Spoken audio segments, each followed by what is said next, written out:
1997 में Robert Kiyosaki ने एक बुक लिखी। इस बुक ने आते ही मार्केट में धूम मचा दी और बन गई एक best selling book. Robert Kiyosaki के दो पिता थे, एक तो उनके रियल फादर जिन्हें वे पुअर डैड कहा करते थे यानी गरीब पिता, और उनके फ्रेंड माइक के पिता को वो अपना मुंह बोला पिता मानते हैं और उन्हें वे कहते हैं रिच डैड।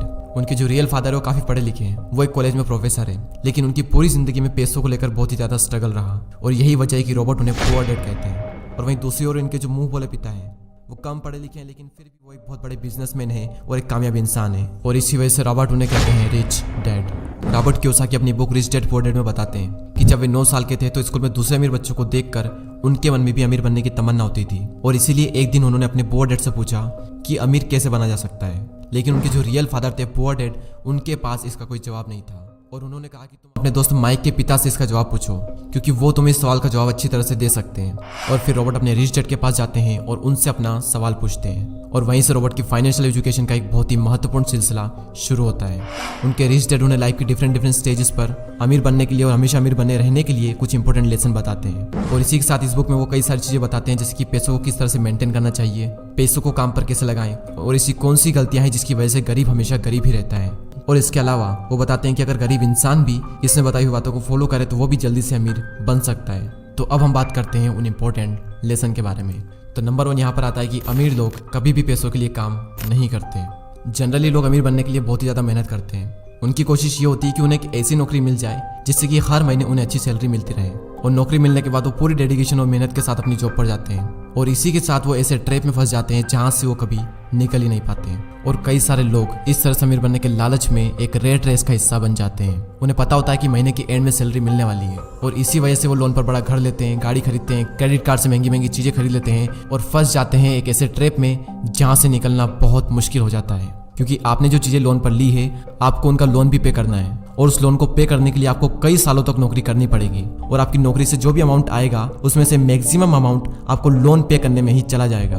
और इसी तरह से कई सारे लोगों की जिंदगी लोन पे करने में और नौकरी करने में ही निकल जाती है। अब सवाल ये आता है कि पैसों के लिए काम ना करें तो क्या करें। अमीर लोग जो होते हैं वो पैसों के लिए काम नहीं करते, वो कुछ ऐसा करते हैं जिसकी वजह से पैसा उनके लिए काम करता है, और वो क्या ऐसा करते हैं इसका जवाब आपको आने वाले कुछ पॉइंट्स में मिल ही जाएगा। लेसन नंबर 2, लोगों को फाइनेंशियल एजुकेशन सिखाना क्यों जरूरी है। दूसरे लेसन में रिच डैड ये सिखाते हैं कि इंसान के लिए पैसों की समझ बहुत ही ज़्यादा ज़रूरी है, लेकिन आमतौर पर दुनिया के हर देश में हर तरह की पढ़ाई होती है सिवाय फाइनेंशियल एजुकेशन के। ऐसा इसलिए क्योंकि एक सिस्टम बना हुआ है कि खूब पढ़ो, अच्छे नंबर लाओ और फिर एक अच्छी नौकरी करो। पर सच्चाई यह है कि किसी भी तरह की जॉब आपको कभी भी अमीर नहीं बना सकती। मान लीजिए कि कोई भी इंसान बहुत पढ़ लिख कर मेहनत करके डॉक्टर या इंजीनियर तो बन जाता है, लेकिन वो भी 9 to 5 की नौकरी के चक्रव्यूह में फंसकर रह जाता है, जैसा कि हमने फर्स्ट पॉइंट में बात की थी। और इसी 9 to 5 के चक्रव्यूह से बाहर निकलने के लिए रिच डैड ने एसेट्स और लायबिलिटीज के बारे में बताया है। एसेट्स उन चीजों को कहते हैं जो आपकी जेब में पैसा डालती है, और लायबिलिटीज उन सब चीजों को कहते हैं जो आपकी जेब से पैसा निकालती है। एग्जाम्पल के लिए अगर आपने अपने किसी घर को रेंट पर दिया है तो उसे हम कहते हैं एसेट्स, क्योंकि वो घर आपकी जेब में पैसा डाल रहा है। और वहीं दूसरी ओर अगर आप एक न्यू कार लोन पर लेते हैं तो उसे हम कहते हैं लायबिलिटीज, क्योंकि वो कार आपकी जेब से पैसे निकाल रही है। और अमीर बनने के लिए सबसे ज्यादा जरूरी चीज है कि आप एसेट्स खरीदें और लायबिलिटीज को जितना हो सके उतना कम करें। और ये सब बातें आपको दुनिया के किसी भी स्कूल में नहीं सिखाई जाती, क्योंकि वहां पर तो सिर्फ आपको अच्छी जॉब को हासिल करने के बारे में ही सिखाया जाता है। ये कभी भी नहीं सिखाया जाता कि अपने पैसों को ग्रो कैसे कराया जाए, और इसीलिए फाइनेंशियल एजुकेशन का सीखना बहुत ही जरूरी है। थर्ड लेसन है कि अपने काम से काम रखो। इस लेसन में रिच डैड ने बताया है कि काम से जॉब करने वाला इंसान कोई भी ऐसा दूसरा काम कर सकता है जो उसकी इनकम को बढ़ाए। इसके लिए जरूरी नहीं है कि शुरुआत बड़े लेवल से ही की जाए, क्योंकि हर किसी के पास इतना पैसा नहीं होता। आप अपनी नौकरी करते हुए भी अपना कोई भी पसंदीदा काम कर सकते हैं। एग्जाम्पल के लिए कोई इंसान स्कूल में टीचर है तो वो उसका प्रोफेशन है, ना कि उसका बिजनेस।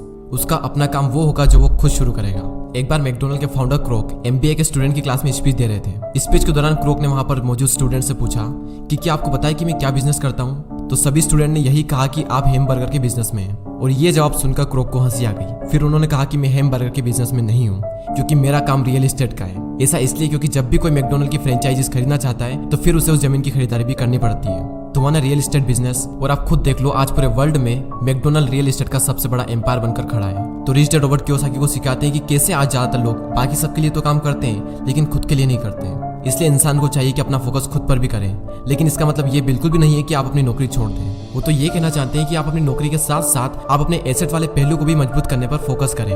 नेक्स्ट लेसन यहाँ पर आता है कि सीखने के लिए काम करें, पैसों के लिए नहीं। रॉबर्ट कियोसाकी अपनी बुक में बताते हैं कि एक बार सिंगापुर में उनका इंटरव्यू एक फीमेल जर्नलिस्ट ने लिया था। और उसने उन्हें यह बताया कि उनका सपना भी एक बेस्ट सेलिंग राइटर बनने का था, लेकिन वो नहीं बन पाई। उस महिला के लिखने का तरीका काफी अच्छा था और रॉबर्ट ने उसके कई सारे लेख पढ़े भी थे, तो इसलिए रॉबर्ट ने उस महिला को सेल्स ट्रेनिंग का कोर्स करने की राय दी। लेकिन ये सुनकर वो महिला नाराज हो गई, क्योंकि वो बहुत ज्यादा पढ़ी लिखी थी और उसके पास में इंग्लिश लिटरेचर में मास्टर डिग्री थी और उसके हिसाब से सेल्स का काम सीखना उसके स्टैंडर्ड का नहीं था। रॉबर्ट कहते हैं कि दुनिया कई सारे पढ़े लिखे स्मार्ट लोगों से भरी हुई है, लेकिन पॉइंट यह है कि पैसा कमाने के लिए सिर्फ टैलेंट की जरूरत नहीं होती। आपको यह पता होना चाहिए कि आप उस टैलेंट को कैसे भुना सकते हो, और जब तक आप ये नहीं जानोगे तब तक आपका सारा टैलेंट बेकार है। और उसी लड़की की तरह कई सारे लोग सीखने के लिए काम नहीं करते।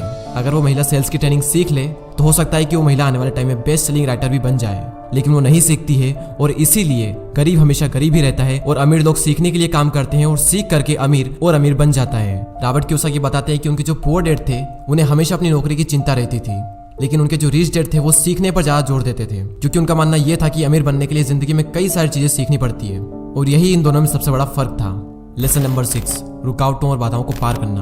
रॉबर्ट कियोसाकी अपनी बुक में यह भी बताते हैं कि कई सारे लोगों को पैसे की समझ तो होती है, लेकिन फिर भी उनके रास्ते में कई सारी ऐसी रुकावटें और बाधाएं आ जाती है जिसकी वजह से वो अपने एसेट्स को ज्यादा बड़ा नहीं कर पाते। और रॉबर्ट ने 5 ऑब्स्टिकल बताए हैं। पहला है डर। दुनिया का कोई भी इंसान हो उसे पैसों का नुकसान तो बुरा लगता ही है। पैसे को गंवाने का डर अमीर को भी बहुत ज्यादा होता है, लेकिन प्रॉब्लम यह है कि पैसे का नुकसान होने के बाद उस कंडीशन से निपटा कैसे जाए। इंपॉर्टेंट ये है कि आप अपने फेलियर को किस तरह से लेते हो। अमीर और गरीब के बीच में सबसे बड़ा फर्क यही होता है कि वो अपनी असफलता का मुकाबला किस तरह से करते हैं। सेकंड जो ऑब्स्टिकल है वो है डाउट। पैसे को इन्वेस्ट करते समय हम सबके मन में डाउट होता है, जो कि हमें जाम कर देता है। हर किसी के मन में सवाल होता है कि अगर मेरा इन्वेस्ट किया हुआ पैसा डूब गया तो क्या होगा, अगर सब कुछ मेरे बनाए गए प्लान के हिसाब से ना हुआ तो। इस तरह के सवाल और डाउट से हम हमेशा डर जाते हैं और जिस भी काम को करने का सोचते हैं उसे शुरू ही नहीं कर पाते हैं, और इसी तरह से हजारों मौके हमारी आंखों के सामने से गुजर कर चले जाते हैं और हम देखते रह जाते हैं। तीसरा ऑब्स्टिकल है आलस, जो कि इंसान का सबसे बड़ा दुश्मन है और इंसान को कभी भी आगे नहीं बढ़ने देता। रॉबर्ट कहते हैं कि जो लोग सबसे ज्यादा बिजी होते हैं असल में वही लोग सबसे ज्यादा आलसी भी होते हैं। जिंदगी में हर टाइम पैसों के लिए काम करने वाले लोगों को यह बात समझनी चाहिए कि किसी भी चीज की अति गलत होती है। और अभी रिसेंटली आलस को दूर करने पर भी मैंने एक वीडियो बनाया है, तो अगर उस वीडियो को आपने नहीं देखा है तो प्लीज उस वीडियो को भी जरूर देखें। चौथा ऑब्स्टिकल है बुरी आदतें। रॉबर्ट कहते हैं कि अगर दो लोगों में कंपैरिजन किया जाए तो उनकी आदतों में बहुत ज्यादा फर्क होता है। साथ ही रॉबर्ट ये कहते हैं कि वो सबसे पहले खुद को पैसे देते हैं और इसी वजह से वो खुद को फाइनेंशियली और इमोशनली ज्यादा मजबूत महसूस करते हैं। उनके कहने का मतलब ये है कि हर महीने जब आपके पास में पैसे आते हैं तो सबसे पहले अपने सेविंग और इन्वेस्टमेंट के पैसों को अलग कर दें और उसके बाद अपने बिल्स वगैरह चुकाएं। तो अगर अमीर बनने की ख्वाहिश आपके मन में है तो ये आदत आपको डालनी ही पड़ेगी, भले ही हर महीने आपके पास कम ही पैसा क्यों ना आए। तो पहले खुद को पे करो और उसके बाद में दूसरे काम करो, और इससे आपके 2 फायदे होंगे। पहला तो आपका पैसा भी बढ़ेगा और दूसरा आपके सामने कमाई के कई सारे अवसर आएंगे और आप उनका फायदा भी उठा सकेंगे। फिफ्थ ऑब्स्टिकल है अहंकार यानी ईगो।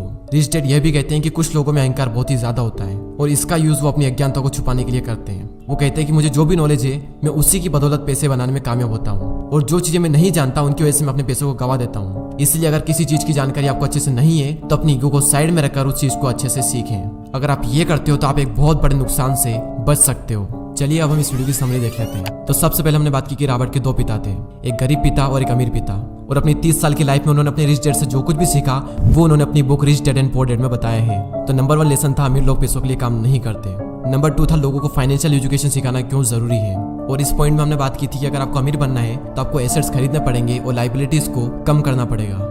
लेसन नंबर 3 अपने काम से काम रखो। लेसन नंबर 4 सीखने के लिए काम करें, पैसों के लिए नहीं। और लास्ट पॉइंट था रुकावट और बाधाओं को पार करना, और इस पॉइंट में रॉबर्ट कियोसाकी ने 5 ऐसे ऑब्स्टिकल बताए थे जिसकी वजह से आप अपने एसेट्स को बड़ा नहीं कर पाते। और वो 5 ऑब्स्टिकल कुछ इस तरह: डर, डाउट्स, आलस, बुरी आदतें और ईगो। और दोस्तों मैं आप सबको रिकमेंड करूंगा कि आप सबको ये बुक जरूर पढ़नी चाहिए। इस बुक की लिंक नीचे डिस्क्रिप्शन में है।